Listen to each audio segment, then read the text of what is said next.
আসসালামু আলাইকুম, welcome back to the new video. Dear friends, আজকের এই ভিডিওটি তারাই দেখতে চলেছো যারা অলরেডি কম্পিউটার নিয়ে ডিপ্লোমা করছো অথবা ভর্তি হতে যাচ্ছ।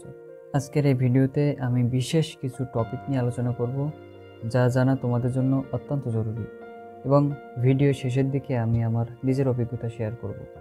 যদি ভিডিও ভালো লাগে তাহলে অবশ্যই একটা লাইক করবে অ্যান্ড কমেন্টে বলবে নেক্সট কোন বিষয়ের উপরে ভিডিও চাও। আর যদি ভিডিও খারাপ লাগে অবশ্যই কমেন্টে বলবে ভিডিওর কোন টপিকটি তোমার খারাপ লেগেছে। তো চলো শুরু করা যাক। প্রথমে বলি কারিগরি শিক্ষা কি।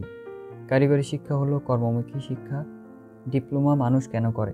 ডিপ্লোমা মানুষ এই জন্য করে যাতে লেখাপড়ার পাশাপাশি কোনো একটা কর্মে দক্ষ হয়ে ওঠে এবং খুব অল্প সময়ের মধ্যে পরিবারের পাশে দাঁড়াতে পারে, এক কথায় ইনকাম করতে পারে। এখন বলো, কাজ না জানলে তুমি ইনকাম করবে কিভাবে? তোমাকে কাজ দেবে কি?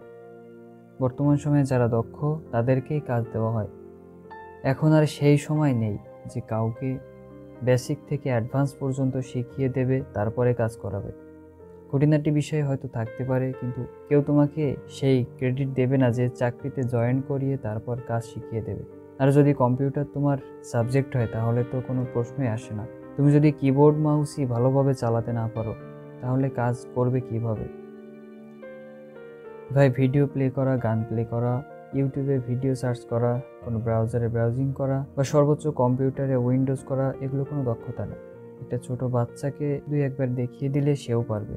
এই 4 বছরে পড়ালেখার পাশাপাশি তোমাকে একটা বিশেষ বিষয়ে দক্ষ হতে হবে।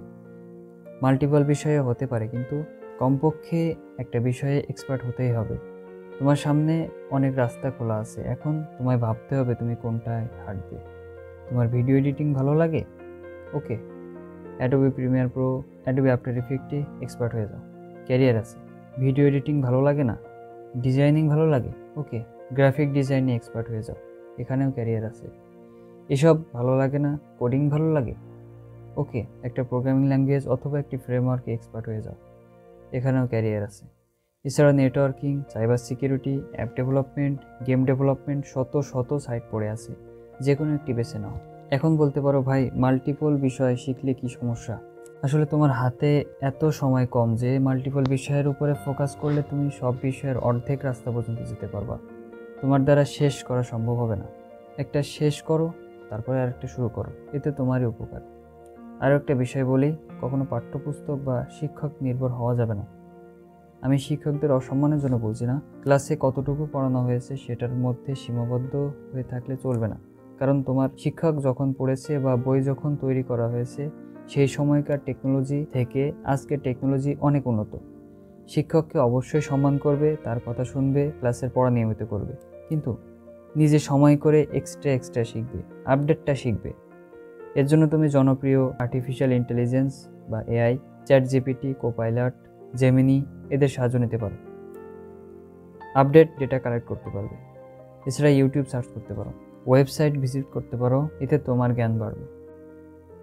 দ্বিতীয়ত যেটা বলবো, তোমার একটি সুন্দর নেটওয়ার্ক তৈরি করতে হবে। তোমার কলেজের বড় ভাই অথবা এলাকার বড় ভাই যে তোমার এই জায়গাটা পার করে গেছে এবং জীবনে কিছু করতে পেরেছে, তার সাথে রেগুলার যোগাযোগ রাখবে, তার কাছে বিভিন্ন প্রশ্ন করবে, নিজের পরিচিতি বাড়াবে। এবং এর অপরচুনিটি আছে। দেখা গেল কোনো এক বড় ভাই তোমাকে কোনো জবের সন্ধান দিল বা সুপারিশ করলো, অথবা নিজের ব্যস্ততার কারণে তার প্রজেক্টগুলো তোমাকে দিয়ে করিয়ে নিল, এর বিনিময়ে তোমাকে পে করলো। বেস্ট একটা অপরচুনিটি তোমার জন্য। তৃতীয়ত যেটা বলবো, তোমাকে ইংলিশ জানতে হবে। ডিপ্লোমাতে 90% স্টুডেন্ট আছে যারা ইংলিশে গুরুত্ব দেয় না। এটা একটা বড় ভুল। কম্পিউটার নিয়ে পড়ি অথচ ইংলিশ জানি না, লজ্জাজনক একটা বিষয়। আজ না হয় কাল এর জন্য তোমাকে অপমানিত হতে হবে অথবা পিছিয়ে পড়তে হবে।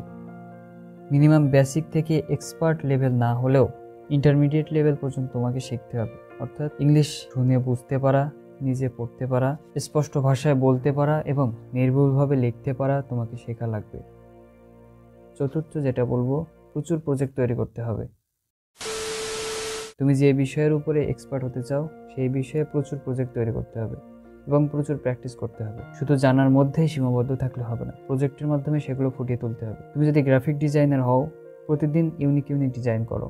যদি তুমি ওয়েব ডিজাইনার হও, তাহলে নতুন ওয়েবসাইট তৈরি করো।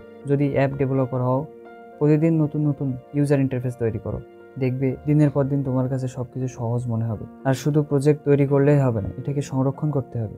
যদি কোডিং বা প্রোগ্রামিং করে কোনো প্রজেক্ট তৈরি করো, তাহলে তোমার জন্য রয়েছে জনপ্রিয় GitHub। এখানে তুমি কোডিংয়ের প্রজেক্টগুলো সংরক্ষণ করতে পারবে। আর যদি ডিজাইনার হও, তাহলে রয়েছে ড্রিবল। এসব জায়গায় তুমি ফ্রিতে হাজার হাজার প্রজেক্ট সংরক্ষণ করতে পারবে। 5 নম্বরে যে বিষয়টির উপরে কথা বলবো সেটা হলো জব এক্সপিরিয়েন্স। হ্যাঁ, শুনতে কেমন মনে হলেও এটা তোমার খুবই প্রয়োজন। আমি ফুল টাইম জবের কথা বলছি না, আমি বলছি পার্ট টাইম জব। বেতন কম হোক, কিন্তু কম্পিউটার রিলেটেড যে কোনো জব, যেমন লেখালেখি, ডাটা এন্ট্রি, ডাটা অ্যানালাইসিস বা এনিথিং, ভাই হিউজ একটা জ্ঞান তুমি অর্জন করতে পারবে, যেটা তোমাকে কেউ শিখাবে না। নতুন মানুষের সাথে মেশা শিখবে, কাজের মধ্যে সমস্যার সমাধান করার মানসিকতা তোমার তৈরি হবে। তুমি তোমার দুর্বলতাগুলো বুঝতে পারবে, সেগুলো কাটিয়ে উঠতে পারবে।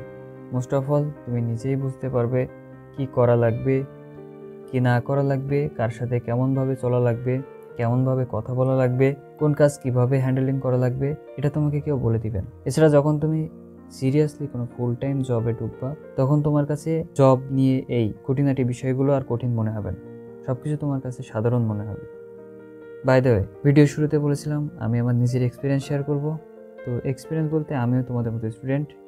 আমার background diploma engineering in computer science and technology. আর আমার ডিজাইন অতটা ভালো লাগে না, তাই প্রোগ্রামিং ল্যাঙ্গুয়েজের উপরে বেশি ফোকাস করেছি। আলহামদুলিল্লাহ কয়েকটা ল্যাঙ্গুয়েজ শিখে ফেলেছি, তার উপরে কাজ করে যাচ্ছি, অন্যগুলো শেখার চেষ্টায় আছি। আর আমার জব এক্সপিরিয়েন্স বলতে এখন আমার 3 নম্বর জব চলছে, সবগুলো পার্ট টাইম। কারণ আমি আগেই বলেছি আমিও একজন স্টুডেন্ট। এখান থেকে যে আমার কত নতুন নতুন অভিজ্ঞতা হয়েছে সেটা কাউকে বলে বোঝাতে পারবো না। তবে একটা কথা, সিরিয়াসলি আমার বাস্তব অভিজ্ঞতা থেকে বলছি, ভাই 3টা জবের একটাতেও আমাকে প্রশ্ন করেনি তোমার রেজাল্ট কি, সবাই প্রশ্ন করেছে তুমি পারো কি। এখন তাহলে বলতে পারো পড়ে লাভ কি, শুধু কম্পিউটার শিখবো আর জব করব? কখনো হবে না, সম্ভব না। লেখাপড়া না করলে রেজাল্ট আসবে ফেল, বাসা থেকে লেখাপড়া বন্ধ করে দিবে, কলেজে তুমি যেতে পারবে না, তুমি তোমার লাইফের বেস্ট অপরচুনিটি হারাবে। সো লেখাপড়াও ঠিক রাখতে হবে। আর তোমার যদি মানসিকতা এমন থাকে যে বাবার খাবো আর লেখাপড়া করব, ভালো রেজাল্ট করব, চাকরি বাকরি এখন করব না, অনেক প্রেশার হয়ে যাবে, বিকেলে বন্ধুদের আড্ডায় যাওয়া লাগবে, গার্লফ্রেন্ডের সময় দেওয়া লাগবে, তাহলে ভাই তোমার জন্য ডিপ্লোমা না। তুমি ইন্টার পড়ো, অনার্স করো বা BCS ক্যাডার হও, জীবনে 4টা বছর তোমার নষ্ট হবে না, কিছু করে খেতে পারবা। মুখস্থ বিদ্যায় ডিপ্লোমা শেষ করে শেষে না পাবা কোনো চাকরি, না পারবা কোনো কাজ, শুধু ব্লেম করবা ডিপ্লোমা পড়ে কিছু হয় না। আশা করি বিষয়টা এতক্ষণে বোঝাতে পারছি। আজকের ভিডিও পর্যন্তই, কথা হবে নেক্সট কোনো ভিডিওতে। সবাই ভালো থাকবে, নিজের খেয়াল রাখবে, আর আমার বলা কথাগুলো একটু ভেবে দেখবে।